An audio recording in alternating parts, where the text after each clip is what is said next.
ڈرتے رہو، ان اللہ شدید العقاب، یقیناً اللہ رب العالمین بہت سخت سزا دینے والا ہے۔ ان آیات میں اللہ رب العالمین نے ایک خاص حکم دیا ہے کہ جب ملت اسلامیہ کے غیور لوگ اسلام کے غلبہ کے لیے آگے بڑھتے ہیں اور اللہ کے دشمنوں پر وہ غالب آ جاتے ہیں، اس غلبے کی دو صورتیں ہوتی ہیں۔ ایک وہ غلبہ جس میں باقاعدہ طور پہ مار کا حق و باطل ہوتا ہے، مسلمان شہید ہوتے ہیں، کفار واسطے جہنم ہوتے ہیں، اور دوسرا غلبہ وہ کہ جو بغیر جنگ کیے ہوئے، بغیر لڑے ہوئے، صرف مسلمانوں کی اللہ تعالیٰ ان پہ جو دھاک بٹھا دیتا ہے، جو روب ڈال دیتا ہے، اس دھاک اور روب کی وجہ سے کفار خود بخود آ کے اپنے شہروں کی چابیاں، خزانے، مال مویشی، کھیت و کھلوان سب کچھ وہ مسلمانوں کے حوالے کر دیتے ہیں کہ ہم لڑ نہیں سکتے، یہ آپ کے پاس ہے، آپ جیسے چاہیں اس کو استعمال کریں، ہمارے بارے میں جو فیصلہ کریں گے ہمیں قبول ہوگا۔ جب یہ کیفیت ہو تو یہ ملنے والا مال، اس کو مال فے کہتے ہیں۔ جو لڑ کے لیا جائے وہ مال غنیمت ہے، جو بغیر لڑائی کے مل جائے اس کو مال فے کہا جاتا ہے۔ نبی رحمت علیہ السلام کو جو شریعت اللہ تعالیٰ نے عطا فرمائی، یعنی اپنا قرآن اور پیارے پیغمبر علیہ السلام کا اسوہ، اس میں سے یہ چیز واضح ہوتی ہے کہ جب آپ غنیمت میں سے مال تقسیم کرتے تو 5واں حصہ بیت المال کا رکھ لیتے، سوار کے 2 حصے ہوتے، پیدل کا 1 حصہ ہوتا، اور جو معاملہ بچ جاتا اس میں سے پیارے پیغمبر علیہ السلام اپنے معاشرے کے غریبوں کے لیے، یتیموں کے لیے، مسکینوں کے لیے، بیوگان کے لیے، مسافروں کے لیے، قیدیوں کے لیے، فی سبیل اللہ اسلام کے غلبے کے لیے، جہاد کے لیے جو پسند فرماتے اس میں وہ صرف کر دیتے۔ یہی بیت المال ہے کہ بیت المال کا نگران اور حکمران کو دیکھتا ہے کہ اس وقت ملت اسلامیہ کو کس چیز کی ضرورت ہے، وہاں پر خرچ کیا جاتا ہے۔ جبکہ یہ مال فے، یہ سارے کا سارا اللہ رب العالمین نے بیت المال کا حصہ بنایا ہے۔ جب پیارے پیغمبر علیہ السلام خود کمان فرما رہے تھے، سب سے پہلا واقعہ پیش آیا بنو نذیر کے یہودیوں کا۔ انہوں نے ایگریمنٹ کر لیا کہ آپ جو فیصلہ کریں گے ہمیں قبول ہے، جو مال و متاع ہے یہ آپ کا ہے۔ تو نبی رحمت علیہ السلام نے اس بنو نذیر قبیلے کا جو مال تھا اس کو پہلا مال فے کے طور پہ قبول کیا ہے۔ پھر خیبر کے اندر بہت بڑا مال غنیمت حاصل ہوا تو اس میں سے خمس ملنے لگا۔ جب خیبر کے سارے قلعے فتح ہو گیا، پورا علاقہ فتح ہو گیا، تو قریب ایک بستی تھی آج جس کی آبادی تقریباً 30-35 ہزار ہے اس وقت 2022 میں۔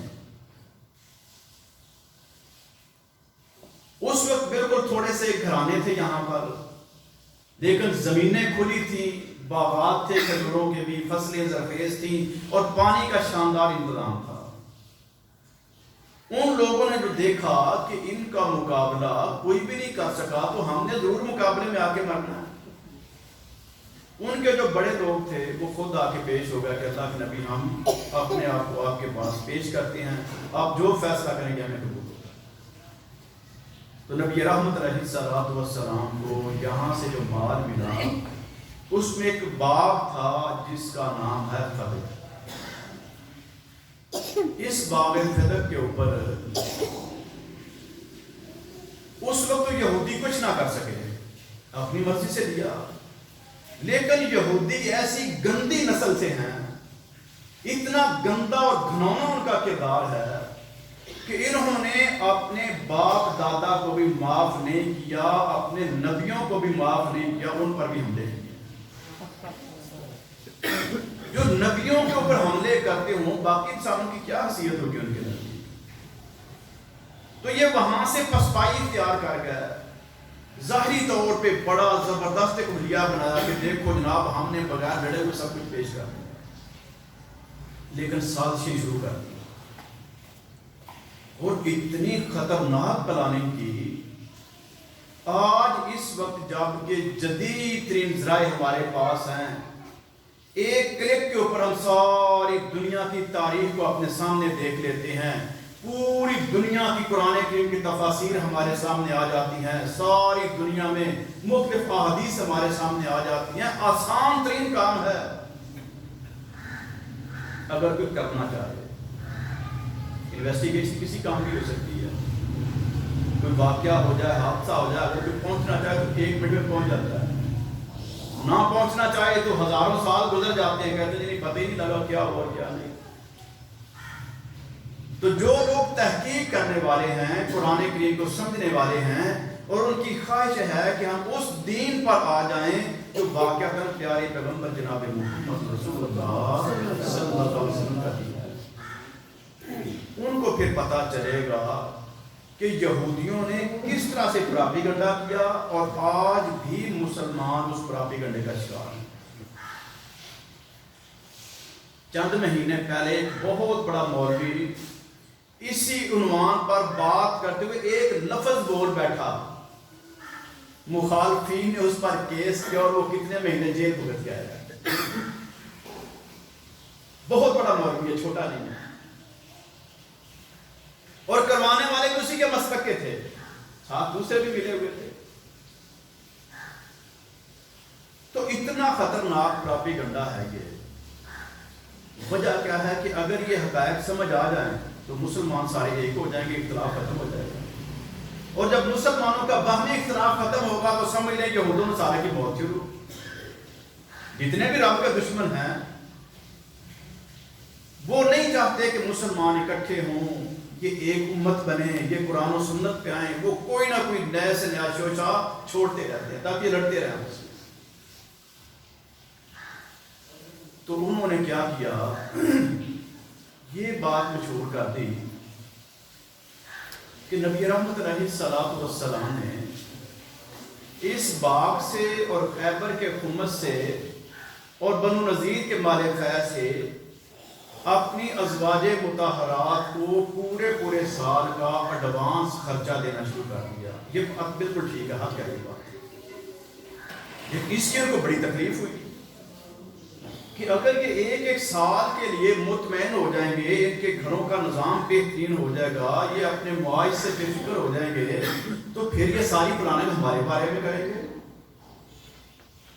تو انہوں نے یہ پراپیگنڈا کیا، اور آج معاشرے میں یہ کثرت کے ساتھ بات کی جاتی ہے کہ نبی رحمت علیہ الصلوۃ والسلام جب دنیا سے تشریف لے گئے، سیدنا صدیق اکبر رضی اللہ تعالیٰ عنہ خلیفۃ المسلمین بنے، تو سیدہ فاطمہ ان کے پاس آئیں کہ یہ وراثت میرے والد محترم کی ہے، لہذا مجھے نہیں ہے۔ اور ہم سمجھتے ہیں یہ بڑا پیچیدہ مسئلہ ہوگا، حالانکہ یہ بالکل سادہ سی بات ہے کہ نبی رحمت علیہ الصلوۃ والسلام جب دنیا سے گئے تو صحابہ کرام کے اوپر قیامت ٹوٹ چکی تھی۔ سیدہ فاطمہ فرماتی ہیں کہ اتنا مجھے غم پہنچا پیارے پیغمبر علیہ الصلوۃ والسلام کی وفات کا کہ اگر وہ غم دن پہ پڑتے تو دن رات میں تبدیل ہو جاتا۔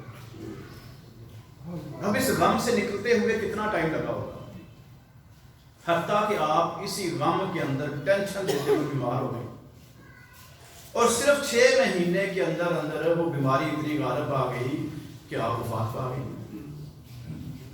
یعنی سمجھ یہ آتی ہے کہ پیارے پیغمبر علیہ الصلوۃ والسلام کے تشریف لے جانے کے کم از کم 3-4 مہینے بعد جا کے بات کی ہوگی، تو اس کے مہینہ 2 بعد جو ہے وفات ہو جاتی ہے۔ لیکن وہ منظر ایسا بنایا جاتا ہے کہ جیسے بڑی لمبی عمر ہوگی سیدہ فاطمہ کی، اور پورا دور خلافت صدیق اکبر کا وہ چپکلش میں اور لڑائی میں اور کھینچا تانی میں پتہ نہیں کیسے گزرا ہوگا، نعوذ باللہ۔ حالانکہ بات بالکل سادہ سی ہے کہ سیدنا صدیق اکبر رضی اللہ عنہ کے پاس جب وہ تشریف لائیں صرف اس مسئلے کے لیے کہ چونکہ وراثت اولاد کا حق ہوتا ہے، تو پیارے پیغمبر علیہ الصلوۃ والسلام اس باب میں سے اپنی تمام تر ازواج مطہرات کا خرچہ دیتے تھے، اور وہ جو ازواج ہیں آپ کی بیویاں ہیں وہ اپنی بیٹیوں کو اور اپنے دیگر رشتہ داروں کو تحفے تحفے دیتی ہیں۔ تو وہ جو حق ہمیں ملا کرتا تھا وہ ہمارا حق ہے، وہ وراثت تقسیم ہونی چاہیے۔ سیدنا صدیق اکبر رضی اللہ تعالیٰ عنہ کے پاس بڑے بڑے صحابہ کرام بیٹھے تھے، فاروق اعظم، عبد الرحمن بن عوف اور دیگر۔ ان کے سامنے سیدنا صدیق اکبر رضی اللہ تعالیٰ عنہ نے ایک حدیث پڑھی کہ پیارے پیغمبر علیہ الصلوۃ والسلام نے فرمایا، نحن معاشر الانبیاء لا نورث ما ترکنا صدقہ۔ ہم جو انبیاء کرام ہیں نا، آدم علیہ الصلوۃ والسلام سے لے کے محمد کریم علیہ الصلوۃ والسلام تک، ان کا ورثہ نہیں ہوتا، وراثت نہیں ہوتی، جو ہوتا ہے وہ صدقہ ہوتا ہے۔ لہذا یہ سارا وہ صدقہ ہے۔ اب یہاں سے منکرین حدیث، آپ نے سنا ہوگا لفظ بڑا خوبصورت استعمال کر، کہتے ہیں اہل قرآن، دعویٰ کہ جی قرآن کافی ہے، حدیثیں تو بڑی بعد میں جا کے لکھی گئی، قرآن اللہ کا نازل کرتا ہے، تو ہمارے لیے بس قرآن ہی کافی ہے۔ سب سے پہلے یہ دعویٰ کیا تھا سیدنا حیدر کرار رضی اللہ عنہ کے دشمنوں خارجیوں نے کہ جی ہم صرف قرآن پر فیصلہ کریں گے، کوئی اور چیز قبول نہیں کریں گے، اور سیدنا حیدر کرار پر کفر کا فتویٰ لگا دیا ان ظالموں نے۔ اور آج بھی یہ لوگ منکرین حدیث اپنے علاوہ جتنے یہ لوگ ہیں، جتنے مسالک ہیں مسلمانوں کے، سب کو کافر کہتے ہیں، ان کے پیچھے نماز نہیں پڑھتے۔ حتیٰ کہ ایک بندے نے پوچھا کہ آپ تو کسی کے پیچھے نہیں پڑھتے، اگر آپ جماعت کروا رہے ہوں اور آپ کے پیچھے کوئی حدیث آ جائے، کوئی بریلوی آ جائے، کوئی دیوبندی آ جائے، تو پھر اس کی نماز کا اور آپ کی نماز کا کیا بنے گا؟ کہتا ہے وہ جو نماز پڑھانے والا ہے، جماعت کروانے والا ہے، اس کی نماز بھی نہیں ہوگی، اس کا ایمان بھی نہیں بچے گا۔ کہتا ہے وہ کیوں؟ کہتا ہے اس کے پیچھے کافر آ کے کھڑا ہوگا تو یہ تو ائمۃ الکفر ہو گیا نا، یہ مسلمانوں کا امام نہیں رہا، یہ تو کافروں کا امام ہے، تو جو امام ہے وہ کافر ہے، نعوذ باللہ۔ یہ اتنا گندا اور بھیانک عقیدہ ہے ان کا۔ لیکن جب عام کسی پڑھے لکھے یونیورسٹی کالج کے لڑکے سے بات کرتے ہیں کہ جناب قرآن کافی نہیں ہے، اللہ نے تو قرآن ہی نازل کیا، تو وہ کہتا ہے بالکل بات تو ٹھیک ہے۔ تو یہ اس دور کی جدید گمراہیاں ہیں۔ تو وہ لوگ کہتے ہیں کہ دیکھو سیدہ فاطمہ کے سامنے یہ حدیث پیش کی تھی صدیق اکبر رضی اللہ تعالیٰ نے، تو سیدنا صدیق اکبر کی حدیث کو فاطمہ نے نہیں مانا۔ کیوں کہ ایک اور فرقہ کہتا ہے جن کا کام ہی گندگی تلاش کرنا ہے، وہ قرآن کو اس لیے نہیں پڑھتے کہ ہم اللہ کے قریب جائیں، اللہ کے دین پر عمل کریں، بلکہ وہ نکات تلاش کرتے ہیں کہ ہم اسلام پر حملہ کہاں سے کریں گے۔ جیسے آپ نے گندی مکھی کو دیکھا ہوگا، کوے کو دیکھا ہوگا، کالی مکھی، کالا کوا، ان گندے دماغوں والوں سے، کالے دل والوں سے بہتر ہیں کہ یہ پھر بھی کبھی نہ کبھی اچھی چیز پہ بیٹھ جاتے ہیں، وہ ہمیشہ گندگی پہ بیٹھتے ہیں۔ ان لوگوں نے قرآن کے اوپر حملہ کیا، نبی رحمت علیہ الصلوۃ والسلام کی ازواج مطہرات پہ حملہ کیا، ان لوگوں نے صحابہ کرام پر حملہ کیا، اور انہی لوگوں نے اسلام کی تاریخ کو برباد کرنے کے لیے اور مسلمانوں کو آپس میں ٹکرانے کے لیے یہ پراپیگنڈا کیا، اور پیچھے عبداللہ بن سبا جو اصلاً یہودی تھا، ان یہودیوں نے یہ باتیں پھیلا دی۔ حالانکہ عام بندہ بیچارہ کو 2-4 جماعتیں صرف سکول کی پڑھی ہیں، مدرسے کا نہ بھی پڑھا ہو، وہ تھوڑی سی تحقیق کر لے تو اس کو پتا چلے گا کہ جب سیدہ فاطمہ رضی اللہ تعالیٰ عنہ بیمار ہوئی، شدید بیمار ہو گئیں، تو سیدنا صدیق اکبر رضی اللہ تعالیٰ نے علی سے کہا کہ علی میں فاطمہ کی تیمارداری کرنا چاہتا ہوں۔ تو سیدنا علی رضی اللہ تعالیٰ عنہ آ کے فاطمہ سے کہتے ہیں کہ ابو بکر تیمارداری کے لیے آنا چاہتے ہیں، کیونکہ پردہ تھا نا۔ تو سیدہ فاطمہ رضی اللہ تعالیٰ عنہ چونکہ کمال کی خاتون تھیں اور جنتی خواتین کی وہ سردار ہیں، انہوں نے ایک شاندار مثال پیش کی، پوچھا کہ علی کیا آپ اس چیز پر مطمئن ہیں کہ وہ آ کے میری تیمارداری کریں؟ بحثیت شوہر اس بیماری کی حالت کے اندر میں خلیفۃ المسلمین سے ملنے کے لیے بھی اپنے خاوند سے اجازت لینا فرض سمجھی۔ اللہ اللہ، یہ ہے آج کی عورتوں کی تربیت۔ خلیفۃ المسلمین سیدنا صدیق اکبر رضی اللہ تعالیٰ جو ان کے رشتہ دار بھی ہیں، رشتے انشاءاللہ میں آگے بیان کروں گا بھی ان کے، انہوں نے آ کے بیمار کی تیمارداری ہے تو اپنی مرضی سے تیمارداری بھی نہیں کرنے دی۔ حیدر کرار رضی اللہ تعالیٰ نے فرمایا کہ فاطمہ ٹھیک ہے، میں تو مطمئن ہوں، خوش ہوں کہ صدیق میرے گھر چل کے آئے، تو کہا ٹھیک ہے بلائیے۔ تو سیدنا صدیق اکبر رضی اللہ تعالیٰ نے آ کے حال چال پوچھا، تیمارداری کی، اور اس کے بعد فرمانے لگے فاطمہ تم اس وقت میرے پاس آئی تھی نا باغ فتح کے حوالے سے، تو اس کے بعد آپ نے کبھی وہ بات ہی نہیں کی، صرف میرا ایک جملہ سن کے کہ نبی علیہ السلام نے فرمایا کہ ہم نبیوں کا ورثہ نہیں ہوتا، وہ صدقہ ہوتا ہے۔ تو سیدہ فاطمہ رضی اللہ تعالیٰ عنہ جو بیماری کی شدت میں تھی اس کے باوجود مسکرا پڑی، ہنسی اور کہنے لگی صدیق اکبر وہ تو اس وقت کا کام تھا، آپ نے جواب دے دیا تو ٹھیک ہے، یعنی بات سمجھ آ گئی۔ لوگ کہتے ہیں کہ اچھا سیدہ فاطمہ کو پتہ نہیں چلا اور صدیق اکبر کو پتہ چل گیا اس مسئلے کا۔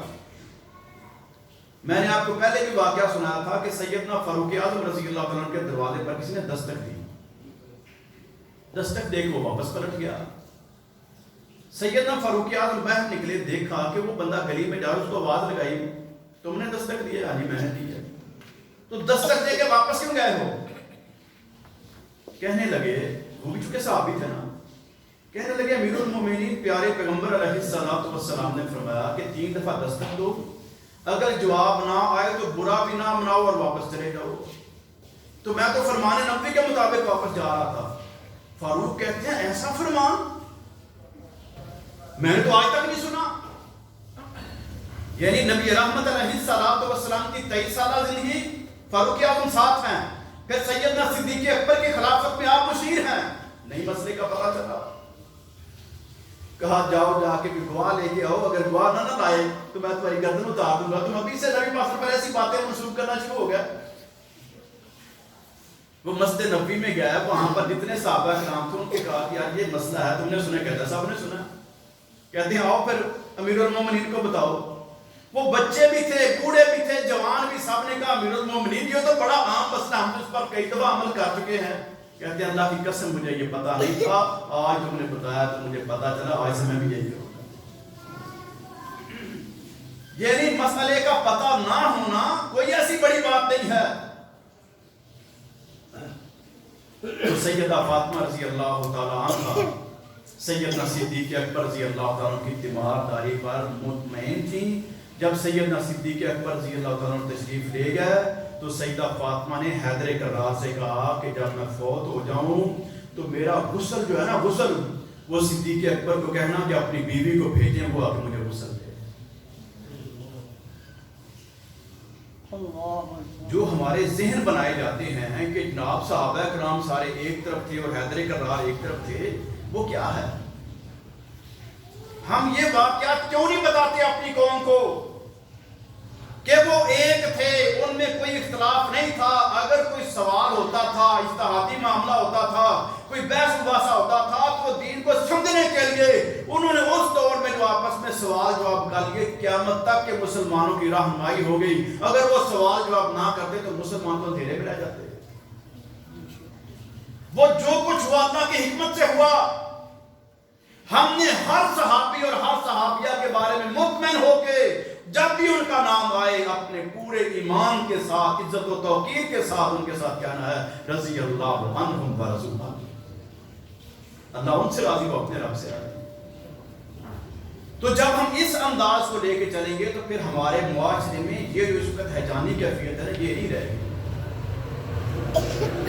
ہم نے بے شمار چیزیں پھیلائی ہوئی ہیں سیدنا علی کے بارے میں، سیدنا حسین کے بارے میں اور سیدہ فاطمہ کے بارے میں، جن کا بہانہ بنا کہ آج معاشرے میں آپس میں ٹکرایا جاتا ہے، وہ کہتا ہے کہ جناب میں تو جذبہ حسینی لے کے آ رہا ہوں، میں تو وقت کے فرعونوں کو للکار رہا ہوں، میں یہ کر رہا ہوں وہ کر رہا ہوں، اور جب ان کی ہم تعریف دیتے ہیں وہاں پر ایسا ملے کچھ نہیں۔ وہ تو بڑی عاجزی والے، بڑے ایمان والے، بڑے ایثار والے، بڑی قربانی والے، امت کی خیر خواہی والے، سب کچھ امت کے لیے قربان کرنے والے تھے۔ ان کے اندر نہ کوئی مفاد کا معاملہ تھا، نہ کوئی ریا کا معاملہ تھا، نہ کوئی تکبر کا معاملہ تھا، نہ ان میں گھمنڈ تھا، نہ ان کے اندر کوئی عزت نفس کا معاملہ تھا۔ ان کا سارے کا سارا معاملہ اپنے رب کے ساتھ تھا، اور رب کے ہاں وہ مکمل طور پہ کامیاب و کامران۔ سیدہ فاطمہ رضی اللہ تعالی عنہا جب فوت ہو گئی تو سیدنا صدیق اکبر رضی اللہ تعالیٰ عنہ کی زوجہ محترمہ سیدہ اسماء بنت امیس رضی اللہ تعالیٰ عنہ انہوں نے آ کے غسل دیا۔ جب کفن دے دیا گیا تو صدیق اکبر رضی اللہ تعالیٰ فرمانے لگے، علی جو میت کا وارث ہوتا ہے نا، جب وہ جنازہ پڑھاتا ہے تو اس کی دعائیں اور اس کے دعاؤں کا انداز اور ہوتا ہے۔ آپ علمی حوالے سے بھی، عملی حوالے سے بھی، ہر حوالے سے بہترین ہیں۔ آپ خود جنازہ پڑھائیں فاطمہ کا۔ سیدنا حیدر کرار رضی اللہ تعالیٰ عنہ کا جواب سنیں، فرمایا امیر المومنین یہ کیسے ہو سکتا ہے کہ میرے نبی علیہ السلام نے میری موجودگی میں آپ کو امام بنایا ہو، اپنے مصلی پہ کھڑا کیا، اور آپ کی موجودگی میں امامت کراؤں؟ یہ ممکن نہیں ہے، جنازہ آپ پڑھائیں گے۔ اتنا ان کا باہمی پیار تھا، اتنا اعتماد تھا، یہ امام کا اتنا مضبوط رشتہ تھا، اور بالآخر سیدنا صدیق اکبر رضی اللہ عنہ نے جنازہ پڑھایا فاطمہ رضی اللہ